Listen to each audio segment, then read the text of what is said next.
Hello बच्चों, आज हम पार्ट 2 जो है मानव नेत्र का लेके आए हैं। मानव नेत्र एवं रंग बिरंगा संसार जो फिजिक्स का तीसरा चैप्टर है, उसमें हम जो आगे के पॉइंट हैं, कल लेक्चर 1 की बात की थी। कल लेक्चर 1 में मैंने आपको पढ़ाया था आँख के बारे में कि मानव नेत्र क्या होता है, दृढ़ पटल क्या होती है, श्वेत पटल क्या होती है, कॉर्निया के बारे में बताया था, आइरिस के बारे में बताया था।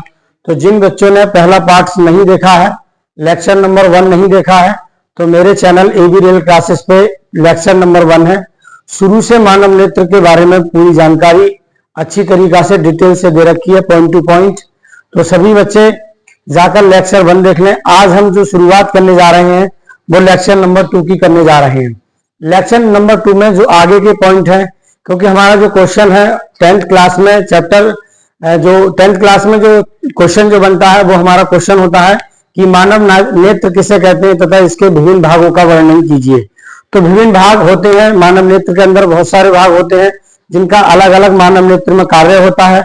उन सभी को हम बहुत अच्छी तरीके से डिटेल के साथ लेके आए हैं। तो पार्ट 2 में हमने बात की थी, पार्ट 1 में बात की थी पक्षामी मांसपेशियां पर हमारा जो पॉइंट है वो रुका हुआ था। आज हम पार्ट 2 में पक्षामी मांसपेशियों के बारे में बताएंगे कि पक्षामी मांसपेशियां होती क्या हैं और करती क्या हैं।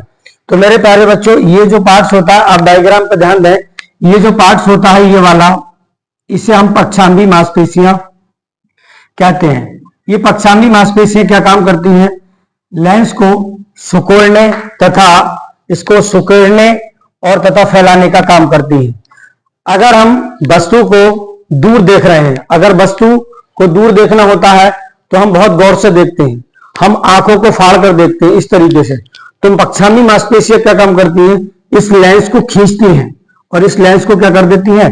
इस लेंस को पतला कर देती हैं, जिससे दूर से आने वाला जो प्रकाश जो होता है वो पतले लेंस में से होकर रेटिना पर फोकस हो जाता है, जिससे हमें वस्तु स्पष्ट दिखाई देने लगती है। पक्षामी मांसपेशियों का काम क्या होता है? फोकस को क्या काम करना? कम और अधिक करना होता है। अगर मैंने अभी बताया दूर की वस्तुएं अगर देखनी होती है तो हम क्या काम करते हैं कि ये लेंस जो क्या काम कर देता है, ये पक्षामी मांसपेशियां लेंस को खींचकर पतला कर देती हैं और पतली चीज में से, पतले लेंस में से प्रकाश एकदम दूर से आने वाला प्रकाश जो होता है वो एकदम जो है निकल जाता है। वो क्या हो जाता है? एकदम निकल जाता है और वो कहां पर फोकसित हो जाता है? रेटिना पर। तो बच्चों याद रखना पक्षामी मांसपेशियों का काम क्या है। और अगर वस्तु अगर निकट हो तो देखने के लिए हमें नॉर्मल आंखों की जरूरत, जैसे ये है तो हमें वस्तुएं निकट होंगी तो आराम से दिख जाएंगी, तो हमें ज्यादा कुछ इधर करना नहीं होता। तो पक्षामी मांसपेशियां क्या ही रहती हैं, तो पक्षामी मांसपेशियां उसको लेंस को क्या कर देती हैं? मोटा। अगर वस्तु को दूर देखना होता है तो लेंस को पतला करती हैं पक्षामी मांसपेशियां, और अगर वस्तु निकट होती है तो लेंस को क्या कर देती हैं? मोटा। क्योंकि निकट अगर वस्तु दिखेगी तो प्रकाश ज्यादा जाएगा, तो प्रकाश को कम जाने के लिए लेंस क्या हो जाता है? मोटा हो जाता है, जिससे हमारा क्या होता है कि मोटे लेंस में से प्रकाश रेटिना पर पहुंच जाता है, तो जिससे वस्तुएं हमें स्पष्ट दिखाई देती हैं। आशा करता हूं कि पक्षामी मांसपेशियां जो टॉपिक है वो आपके समझ में आ गया होगा। अब हम लिखित रूप में डिटेल्स में देखते हैं। सॉरी बच्चों, नेत्र लेंस मांसपेशियों की सहायता से अपने स्थान पर टिका रहता है। तो आपसे पूछा जाएगा कि लेंस जो होता है, आंख के अंदर जो लेंस होता है, उत्तल लेंस होता है, जो प्रोटीन का बना होता है, वो किस चीज से रुका होता है? तो आप कह देना पक्षामी मांसपेशियां। तो लेंस जो टिका रहता है वो इन पर टिका रहता है, इन दोनों पर टिका रहता है, जिनको हम कहते हैं पक्षामी मांसपेशियां। पक्षामी मांसपेशियों की इनकी सहायता से नेत्र की फोकस दूरी को कम या अधिक किया जा सकता है। मैंने अभी बताया था कि नेत्र की फोकस दूरी को कम और अधिक करने का जो काम करता है वो हमारी पक्षामी मांसपेशियां करती हैं। उसके बाद जिससे दूर व पास की वस्तुओं को प्रतिबिंब रेटिना पर आसानी से बन जाता है, आराम से बन जाता है, रेटिना पर फोकसित कर देते हैं ये। तो लेंस जो होता है वो बच्चों याद रखना, ये लेंस को पतला और मोटा करने के काम आती पक्षामी मांसपेशियां, और इन पर ही टिका रहता है। तो प्यारे बच्चों, पक्षामी मांसपेशियां जो नेत्र के अंदर होती है उनका कार्य बहुत अच्छी तरीके से आपको समझ में आ गया होगा। अब हम बात करते हैं बच्चों, अगला पॉइंट है रेटिना। बच्चों रेटिना जो होता है वो ये होता है आपका, रेटिना पर क्या होता है? प्रतिबिंब बनता है। अगर आपसे पूछे कि वस्तु का प्रतिबिंब आंख पर कहां बनता है, जैसे हम किसी वस्तु को देख रहे हैं, जैसे मैं कुर्सी को देख रहा हूं या मैं आपको देख रहा हूं, तो आपका जो प्रतिबिंब है मेरी आंख पर कहां बनेगा जिससे कि आपका जो चेहरा मेरी आंख में स्पष्ट दिखाई दे? तो प्रतिबिंब बनता है बच्चों रेटिना पर। कहां पर बनता है? रेटिना। रेटिना के मध्य में एक पीक बिंदु होता है जिसे हम येलो स्पॉट कहते हैं। पीक बिंदु पर जो प्रतिबिंब बनता है, किसी वस्तु का प्रतिबिंब बनता है, वो स्पष्ट बनता है, सबसे बढ़िया क्लीन दिखाई देता है।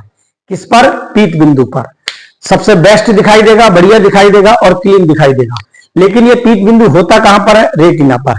तो बच्चों याद रखना, रेटिना पर, रेटिना एक पर्दे की भांति काम करती है। अगर हम कोई स्पेक्टर मतलब एक प्रकार सा कोई स्पेक्ट वो चला रहे हैं, जैसे फोन चला रहे हैं, तो फोन की किरणों को अगर हम पर्दे पर लगाएंगे तो अगर पर्दा खराब होगा तो वो चित्र क्या होगा? खराब आएगा। और पर्दा बढ़िया होगा तो याद रखना चित्र बढ़िया होगा। तो रेटिना जो होती है वो एक पर्दे की भांति होती है और इस पर जो प्रतिबिंब बनता है वो हमेशा वास्तविक बनता है। कैसा बनता है? वास्तविक। और ध्यान रखना, लेंस उत्तल है तो उत्तल लेंस हमेशा कैसा बनाता है? वास्तविक बनाता है। तो उत्तल लेंस वास्तविक बनाता है और उल्टा बनाता है। क्या बनाता है? उल्टा बनाता है। तो उल्टा जब प्रतिबिंब बनेगा तो याद रखना, तो सर रेटिना पर अगर आपसे पूछा जाए कि बताओ प्रतिबिंब रेटिना पर कैसा बनता है, तो कह देना सर वास्तविक बनता है और उल्टा बनता है। लेकिन इसको माइंड जो होता है, हमारा ब्रेन जो होता है, वो अपने अनुभव के अनुसार उसको क्या कर देता है? सीधा कर देता है। उल्टा बनता है और छोटा बनता है। प्रतिबिंब क्या बनता है? छोटा बनता है। तो समझ में आई बात? तो याद रखना, रेटिना एक पर्दे की भांति कार्य करता है, पर्दा होता है और पर्दा अगर जितना बढ़िया पर्दा होगा उस पर उतना ही बढ़िया तरीके से प्रतिबिंब बनेगा। दूसरी बात, रेटिना पर जो प्रतिबिंब बनता है, किसी वस्तु को देखते हैं हम, वो प्रतिबिंब बनता है, वो वास्तविक बनता है। और दूसरी बात, वास्तविक के बाद उल्टा बनता है। उल्टा बनता है। रेटिना पर प्रतिबिंब कैसे बनता है? उल्टा। लेकिन ब्रेन हमारा जो मस्तिष्क जो होता है वो अनुभव के अनुसार उसको क्या कर देता है? सीधा कर देता है। दूसरी बात, छोटा बनता है। क्या बनता है? छोटा बनता है। समझ में आई बात? अब हम लिखित रूप में डिटेल से पढ़ेंगे। रक्त पटल के नीचे तथा नेत्र के सबसे आंतरिक भाग में, अगर हम नेत्र को अगर देखें तो इसके सबसे पीछे भाग में, सबसे पीछा भाग ये है, तो ये क्या होती है? रेटिना होती है। आंतरिक भाग में और रक्त पटल के पीछे, रक्त पटल के ठीक पीछे और आंतरिक भाग में दृष्टि नाड़ियों से बना एक पर्दा होता है। और ये किससे बना होता है? दृष्टि नाड़ियों से। दृष्टि के अंदर जो नाड़ियां जाती हैं, आंखों के अंदर जो नाड़ी होती हैं, छोटी छोटी मांसपेशी होती है, उसके द्वारा जो बना होता है वो बना होता है आपका रेटिना, जिसे हम रेटिना कहते हैं। अब रेटिना पर्दा पर्दे की तरह होता है, वास्तविक प्रतिबिंब बनता है, उल्टा बनता है और छोटा बनता है। तो यहां से आपके ऑब्जेक्टिव आ जाएंगे कि रेटिना पर जो प्रतिबिंब है, निम्नलिखित में से रेटिना पर जो प्रतिबिंब कैसा बनता है? तो आपसे पूछेगा वास्तविक बनेगा, ऑप्शन ए आपको वास्तविक दे देगा, ऑप्शन बी आभासी दे देगा, ऑप्शन सी क्या देगा? वास्तविक और आभासी दोनों बनेगा और ऑप्शन डी क्या देगा? इनमें से कोई नहीं। तो बच्चों याद रखना, हमेशा वास्तविक प्रतिबिंब बनता है और उल्टा प्रतिबिंब बनता है और छोटा प्रतिबिंब बनता है। समझ में आई बात? उसके बाद बच्चों याद रखना, उस रेटिना के अंदर एक पीक बिंदु होता है जहां पर वस्तु का जो प्रतिबिंब है वो बहुत स्पष्ट दिखाई देता है, साफ दिखाई देता है, बिल्कुल क्लीन दिखाई देता है। उसके बारे में हम इस पॉइंट के बारे में आगे बात करेंगे, लेकिन पहले हम बात करते हैं जलीय द्रव के बारे में। ये होता है बच्चों जलीय द्रव। ये नेत्र लेंस के आगे भरा हुआ होता है। क्या नाम है इसका? जलीय द्रव। अब इसका कार्य क्या है? ये नेत्र लेंस की क्या करता है बेटा? ये जलीय द्रव भरा होता है, ये नेत्र लेंस की क्या करता है? रक्षा करता है। नेत्र लेंस की रक्षा करता है और कॉर्निया को गीला बनाता है। कॉर्निया को क्या करता है? गीला बनाता है। हमारी हमेशा क्या है, कॉर्निया अगर सूख जाती है तो उसको क्या करता है? गीला बनाता है। होता क्या है कि ध्यान रखें, जैसे कोई इधर से अगर कोई भी अटैक हुआ तो ये नेत्र लेंस क्या होता है? नेत्र लेंस के जो जलीय द्रव होता है वो लेंस की क्या करता है? रक्षा करता है।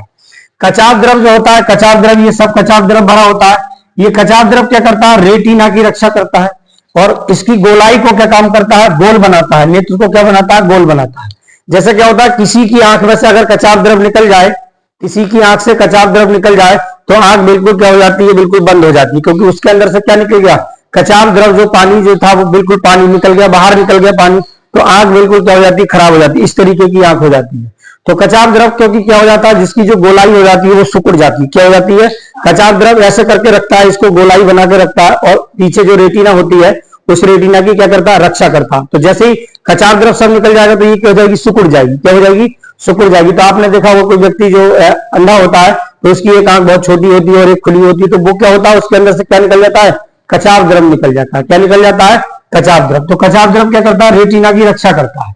क्या करता है? रेटिना की रक्षा करता है और इसकी गोलाई को क्या करता है? बनाए रखता है। और अगर यही निकल जाएगा, अगर कचाव द्रव ही निकल जाएगा, अगर जैसे कोई एक्सीडेंट में कोई चीज नुकीली चीज लग जाती है तो कचाव द्रव क्या हो जाता है, इसकी जो दड़ पटल जो हो जाती है वो फट जाती है और उसके अंदर से क्या निकल जाता है, सब कचाव द्रव निकल जाता है, जिससे कि नेत्र क्या हो जाता है, सिकुड़ जाता है। समझ में आई बात। और रेटिना की क्या करता है, रक्षा करता है। तो आपसे पूछा जाए कचाव द्रव किसे कहते हैं, तो कह देना, मैं बताता हूं, रेटिना की रक्षा करता है और आंख को गोल आकृति प्रदान करता है। आंख को गोल आकृति कौन प्रदान करता है, हमारा कचाव द्रव। और जलीय द्रव क्या काम करता है, जलीय द्रव यहां भरा होता है, ये लेंस की रक्षा करता है।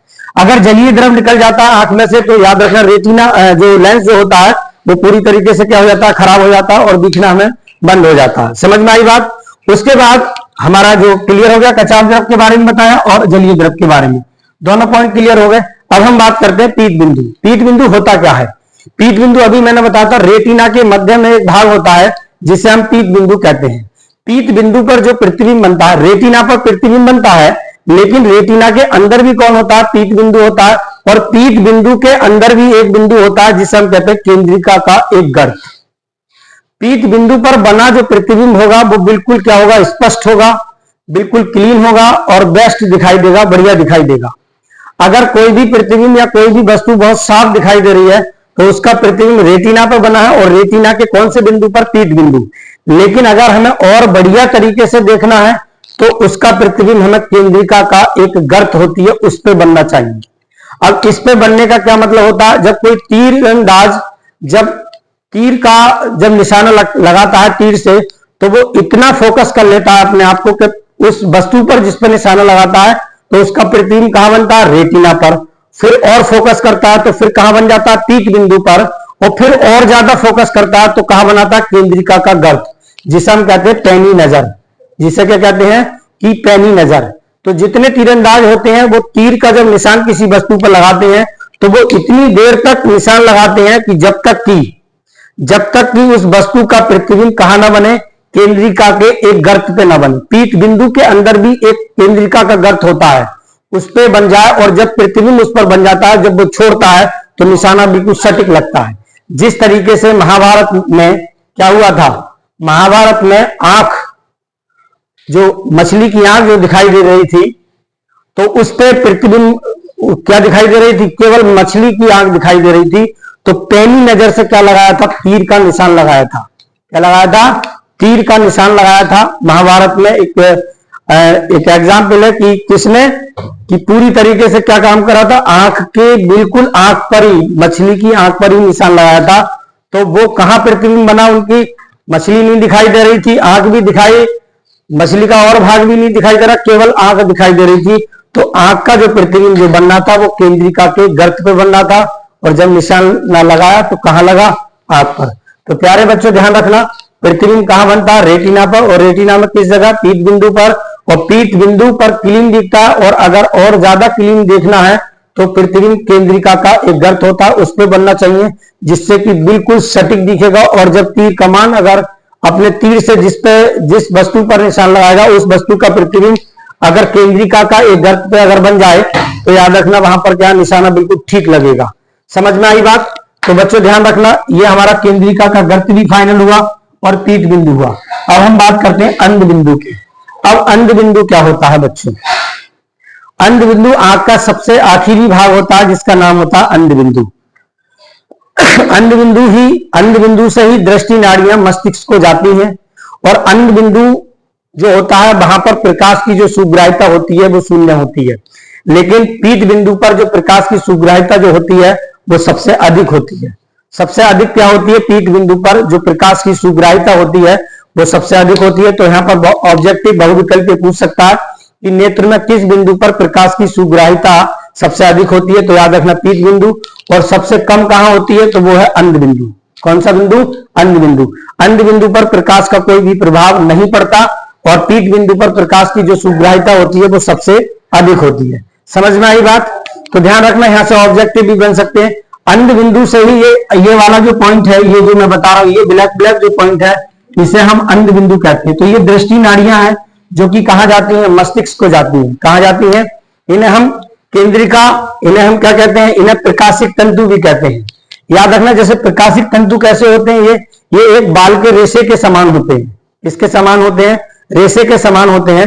जैसे लेडीज के बाल होते हैं तो जो बंधे हुए होते हैं तो वो तो होता है मान लो कि अंध बिंदु, और जो फैले हुए होते हैं या मस्तिष्क को जाते हैं जिस तरीके से इस तरीके से बांधा, तो ये वाला जो पॉइंट है वो अंध बिंदु है, और पीछे जो है वो जो बाल जो बचे वो आपके क्या है, वो प्रकाशिक तंतु है, और जो आगे आ रहे हैं तो वो भी क्या है आपके प्रकाशिक तंतु है जो आगे बचे। तो इसीलिए जहां पर बाल बंध जाते हैं तो उसे कहते हैं अंध बिंदु।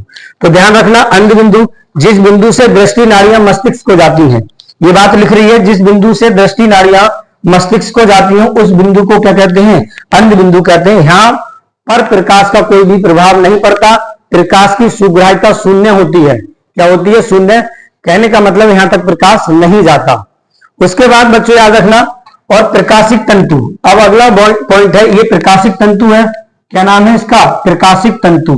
प्रकाशिक तंतु क्या होता है, जो मस्तिष्क, जो हमारा जो रेटिना है, रेटिना से जो प्रतिबिंब पीठ बिंदु पे बना जो मस्तिष्क को जाता है, क्योंकि आंख तो वस्तु को पहचान नहीं सकती, केवल दिखा सकती है, लेकिन वस्तु जो रेटिना से जो वस्तु का प्रतिबिंब रेटिना पर बना है वहां से प्रकाशिक तंतु द्वारा कहा जाता है, मस्तिष्क में जाता है, और मस्तिष्क अपने अनुभव के अनुसार उसको सीधा कर देता है, और सीधा करने पर वो चीज दिखाई देने लगती है।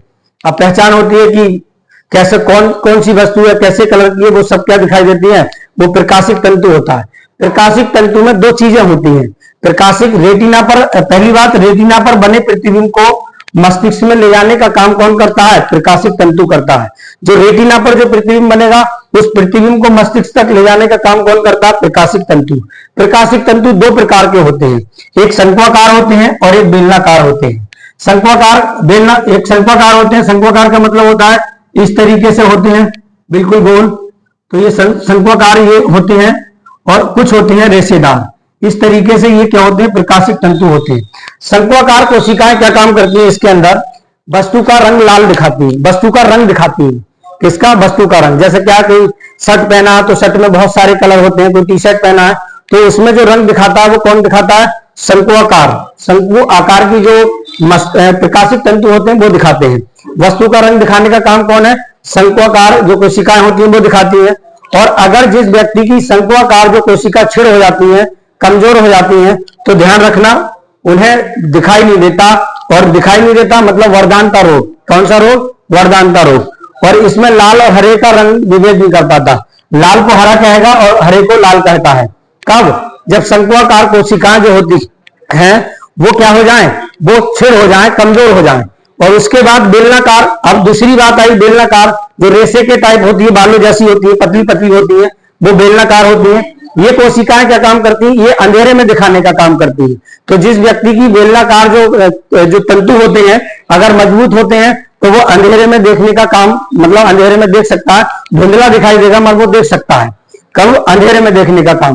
तो याद रखना, उल्लू जो होता है वो रात में बहुत ज्यादा देख लेता है, उल्लू रात में ज्यादा देखता है। तो उल्लू में जो बेलनाकार जो कोशिकाएं जो होती हैं या बेलनाकार प्रकाशिक तंतु जो होते हैं वो याद रखना बहुत मजबूत होते हैं और बहुत स्ट्रांग होते हैं, इसी कारण वो रात में देख सकता है। तो आपसे कहा जाएगा कि उल्लू रात में क्यों देखता है जबकि और पक्षी नहीं देखते, तो कह देना कि जो प्रकाशिक तंतु है उनका प्रकाशिक तंतु दो प्रकार का होता है, तो शंकु आकार का और बेलनाकार आकार का। तो बेलनाकार के जो प्रकाशिक तंतु जो होता है वो बहुत मजबूत होता है, किसका, उल्लू का, इसी कारण उल्लू रात में देख लेता है। समझ में आई बात। तो मेरे प्यारे बच्चों ध्यान दें, उल्लू में सबसे ज्यादा मजबूत होती है, इसीलिए उल्लू रात में देख लेता है। तो आपसे पूछा जाएगा कि उल्लू रात में क्यों देखता है, तो कारण है प्रकाशिक तंतु जो होता है उसका बेलनाकार वो बहुत मजबूत होता है, स्ट्रांग होता है, इसीलिए वो अंधेरे में देख लेता है। तो मेरे प्यारे बच्चों यहाँ पर जो पूरी जो डिटेल्स है जो मैंने पॉइंट बताए थे आपको, तो एक एक पॉइंट करके आज हमारा जो टॉपिक जो था मानव नेत्र का पूरा क्लियर हो गया। तो क्वेश्चन जो आएगा बोर्ड एग्जाम में वो ये आएगा कि मानव नेत्र किसे कहते हैं तथा इसकी संरचना तथा भाग लिखिए। तो मेरे प्यारे बच्चों कल मैंने कम से कम 6-7 भाग बताए, आज मैंने आगे भी भाग बताए हैं, कम से कम 5 या 6 भाग बताए, तो टोटल 12 भाग हो गए। तो 12-13 भाग में से आप अगर 7-8 भाग भी लिख आते हैं, लेकिन डिटेल से आपको सब पता होना चाहिए।